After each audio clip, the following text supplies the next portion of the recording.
সুপ্রিয় শিক্ষার্থী বন্ধুরা, আশা করি ভালো আছো। আমার ঘরে আমার স্কুল পাঠ কার্যক্রমে তোমাদের জানাই আন্তরিক প্রীতি ও শুভেচ্ছা। আমি রতনচন্দ্র মণ্ডল, সাক্তা সরকারি উচ্চ বিদ্যালয়, কেরানীগঞ্জ, ঢাকা। আজ আমরা নবম ও দশম শ্রেণীর পাঠ্য বই থেকে বাংলাদেশ ও বিশ্ব পরিচয় পাঠ শিরোনাম দুর্নীতি, অধ্যায় পঞ্চদশ। শিক্ষার্থী বন্ধুরা, আজ এই পাঠ শেষে শিক্ষার্থীরা যা জানবে, দুর্নীতি কি তা বলতে পারবে, দুর্নীতির কারণ ব্যাখ্যা করতে পারবে, সমাজ ও পারিবারিক জীবনে দুর্নীতির প্রভাব চিহ্নিত করতে পারবে, দুর্নীতি প্রতিরোধের পদক্ষেপগুলো উল্লেখ করতে পারবে। শিক্ষার্থী বন্ধুরা, আজ আমরা দু একটা প্রশ্ন করে নেই তোমাদের। গণতন্ত্রের অন্যতম শর্ত কি? তাহলে তোমরা অবশ্যই বলবে জবাবদিহিতা। সমাজে স্বচ্ছতা ও জবাবদিহিতা না থাকলে কি হয়? দুর্নীতি, অনাচার, বিশৃঙ্খলা হয়ে থাকে। সমাজে সুশাসনের বাধা কোনটি? শিক্ষার্থী বন্ধুরা, তোমরা অবশ্যই বলবে দুর্নীতি। তাহলে আজকের বিষয় হলো আমাদের দুর্নীতি।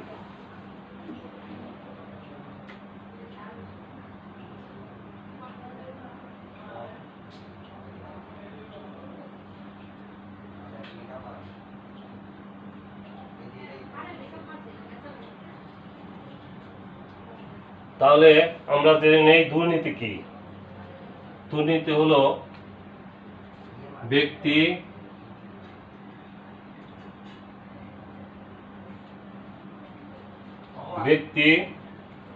বা গোষ্ঠী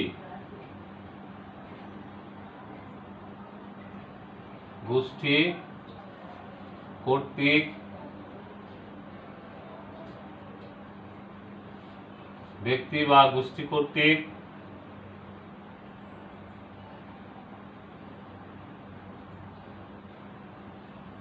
অবৈধ পন্থায়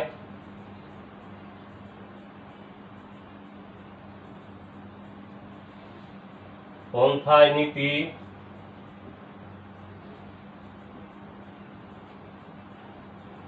বহির্ভূত বা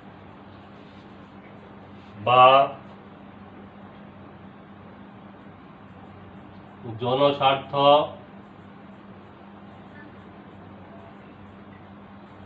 বিরোধী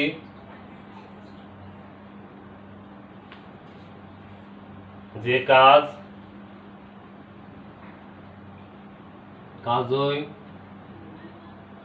দুর্নীতি।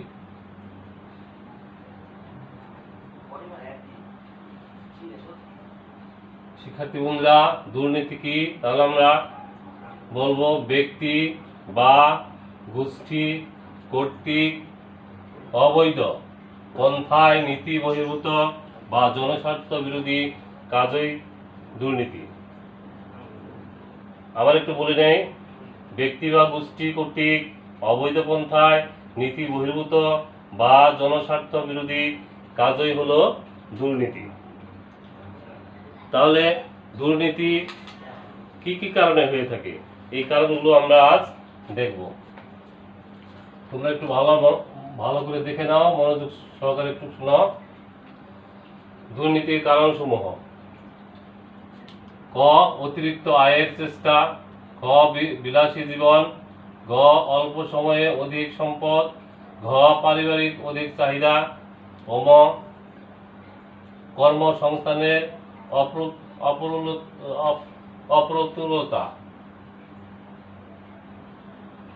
চ, অগণতান্ত্রিক পন্থায় রাজনৈতিক ক্ষমতা দখল, দক্ষ নেতৃত্বের অভাব, দেশপ্রেমের অভাব, রাজনৈতিক অস্থিরতা, ব্যবসায়িক প্রতিযোগিতা, মূল্য স্তর ঊর্ধ্বগতি, দুর্নীতি দমন প্রতিষ্ঠান দুর্নীতি প্রবণ বা দুর্নীতি দমনে ব্যর্থ হলে,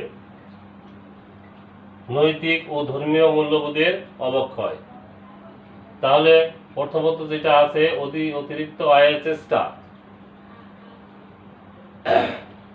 লোভ ও উচ্চাভিলাষীর কারণে ব্যক্তি দুর্নীতি পরায়ণ হয়ে থাকে। কোনো কোনো সময় দেখা যায় যে অতিরিক্ত আয়ের চেষ্টা করে তারা ফাইলের কাজের বিনিময়ে ঘুষ, বকশিশ, কমিশন বা নাস্তা বাবদ খরচ, দ্রব্য সামগ্রী প্রভৃতি আদায় করে থাকে। অনেক কর্মকর্তা কর্মচারী আবার বিলাসবহুল জীবনযাপনের জন্য তারা অধিক আয় করার জন্য দুর্নীতি করে থাকে। অল্প সময়ে অধিক সম্পদ, অনেক কর্মচারী আছে যারা চাচ্ছে যে অল্প সময়ে আমরা অধিক সম্পদের মালিক হব। তারা বিভিন্ন ধরনের ঘুষ দিয়ে তারা চাকরিতে আসে এবং সেই চাকরির যে প্রাপ্ত টাকা উঠানোর জন্য তারা অল্প সময়ে অধিক টাকার মালিক হতে চায়। এর জন্য তারা দুর্নীতি করতে বাধ্য হয়। পারিবারিক অধিক চাহিদা, অনেক পরিবারের বেশি চাহিদা থাকার কারণে তারা অন্যায়ভাবে দুর্নীতি করে থাকে। দুর্নীতিবাজদের পরিণত হয় খারাপ, তাদের জীবন খারাপ দিকে চলে যায়। পরিবারের অধিক চাহিদা ও অনেক সময় উপার্জনকারী দুর্নীতি করতে বাধ্য হয়।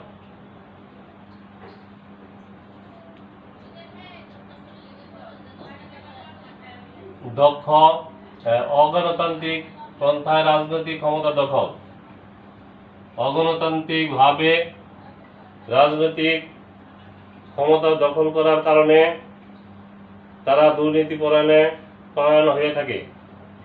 দক্ষ নেতৃত্বের অভাব, দেশে দক্ষ নেতৃত্বের অভাব হলে তারা অন্যায়ভাবে দুর্নীতি করে থাকে। আপামর জনসাধারণের টাকা তারা অন্যায়ভাবে শোষণ করে থাকে। দেশপ্রেমের অভাব, দেশের প্রতি যার ভালোবাসা না আছে সে প্রকৃতভাবে দেশপ্রেমিক হতে পারে না। দেশের প্রতি যার ভালোবাসা নেই সে অন্যায় কাজ করতে কখনো দ্বিধাবোধ করে না। তাই দেশপ্রেমের অভাব থাকার কারণে দুর্নীতিতে জড়িয়ে পড়ে। রাজনৈতিক অস্থিরতার কারণে আমাদের দেশে দুর্নীতি হয়ে থাকে। ব্যবসায়িক প্রতিযোগিতা, ব্যবসায়ীরা অল্প টাকা পুঁজি নিয়ে তারা বেশি টাকার আশায় তারা নিত্য প্রয়োজনীয় দ্রব্যকে তারা পুঞ্জীভূত করে গোডাউনে রেখে দেয় যে বেশি লাভ পাওয়ার আশায়। একটা অসুস্থ প্রতিযোগিতা সৃষ্টি হয়, কে কার চেয়ে বেশি টাকা উপার্জন করবে এবং মানুষকে জিম্মি করে তারা অধিক টাকা উপার্জন করবে। এই প্রত্যাশা নিয়ে তারা ব্যবসায়িক প্রতিযোগিতায় নেমে পড়ে। মূল্যস্তর ঊর্ধ্বগতি, মজুতদার, মুনাফাখোর ইত্যাদি ব্যক্তিবর্গ তারা অধিক লাভের আশায় তারা নিত্য প্রয়োজনীয় দ্রব্যকে মজুত করে রাখে। তাই মূল্যস্তর ঊর্ধ্বগতি হয় এবং তারা বিভিন্নভাবে মূল্য ঊর্ধ্বগতি দেখিয়ে তারা ফায়দা লুটে নেয় এবং দুর্নীতির আশ্রয় নেয়। দুর্নীতি দমন প্রতিষ্ঠান দুর্নীতি প্রবণ বা দুর্নীতি দমনে ব্যর্থ হলে কিছু কিছু দুর্নীতি দমন প্রতিষ্ঠানে ব্যক্তি আছে যারা অন্যায়ভাবে ঘুষ, লেনদেনের কারণে প্রকৃত যে আসামি বা প্রকৃত যে দোষী তাকে ছেড়ে দেওয়া হয়, সেই কারণে তারা ঘুষ বাণিজ্য করে থাকে এবং দুর্নীতিতে আক্রান্ত হয়। নৈতিক ও ধর্মীয় মূল্যবোধের অবক্ষয়। আমাদের দেশে প্রায় দেখা যায় যে মানুষের মধ্যে মূল্যবোধের অবক্ষয়, মানুষের ভালোবাসা, প্রেম, প্রীতি এবং মানুষকে ক্ষতিগ্রস্ত করতে কখনো পিছপা হয় না। অন্যায়কে তারা অন্যায় বলে ভাবে না। তাই আমাদের এই মূল্যবোধের অবক্ষয়, এই ধর্মীয় নৈতিক অবক্ষয়ের কারণে আমাদের দুর্নীতি হয়ে থাকে।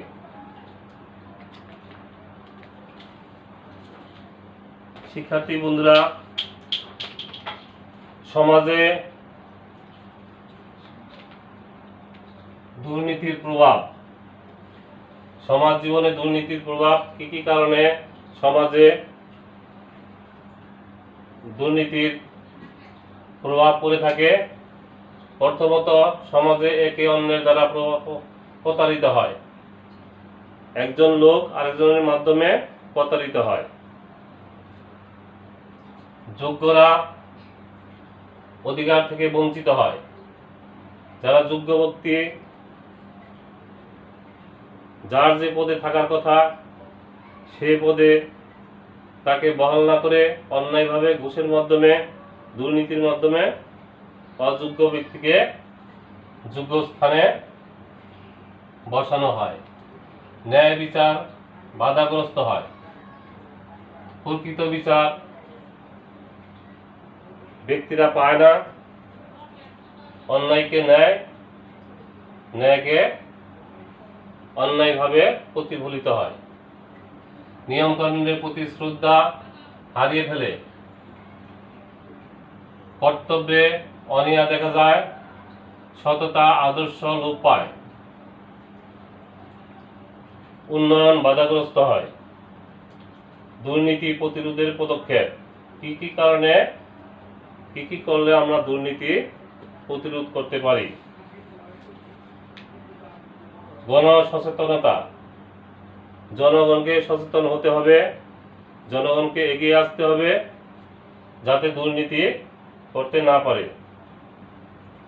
গণ মাধ্যমের ভূমিকা, দুর্নীতি প্রতিরোধের জন্য গণমাধ্যমের ভূমিকা গুরুত্বপূর্ণ। গণমাধ্যমই পারে দুর্নীতিকে প্রতিহত করতে। কর্মসংস্থান সৃষ্টি, কর্মসংস্থান সৃষ্টি করতে হবে এবং বেকারদের চাকরি দিতে হবে। যারা বেকারত্ব অভিশাপ নিয়ে জীবনযাপন করছে তারা খুবই অসহায় হয়ে তারা ঘুষ দিতে বাধ্য হয়। তাই কর্মসংস্থান থাকলে বেকাররা কাজে লাগতে পারবে এবং তারা তাদের কর্ম করে যেতে পারবে। আইনের শাসন প্রতিষ্ঠা করতে হবে। দারিদ্র্য বিমোচন কর্মসূচি হাতে নিতে হবে। পারিবারিক, নৈতিক, ধর্মীয় মূল্যবোধকে জাগ্রত করতে হবে। তাহলেই আমাদের এই দুর্নীতি প্রতিরোধ হবে। আমরা দুর্নীতি করব না, দুর্নীতিকে প্রশ্রয় দিব না। শিক্ষার্থী বন্ধুরা, আমরা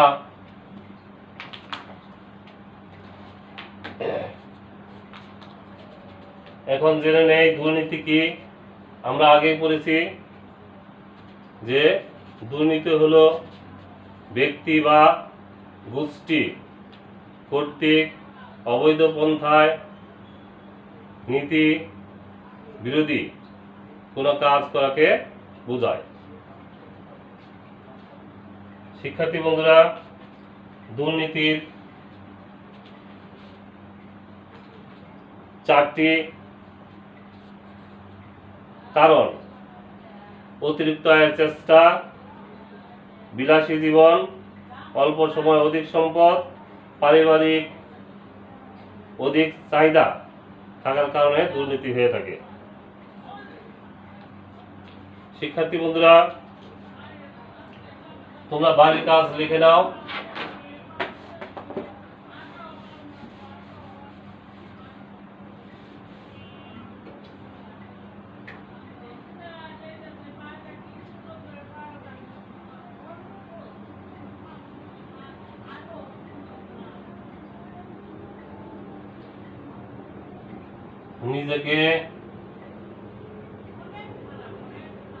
নিজেকে দুর্নীতি মুক্ত রাখতে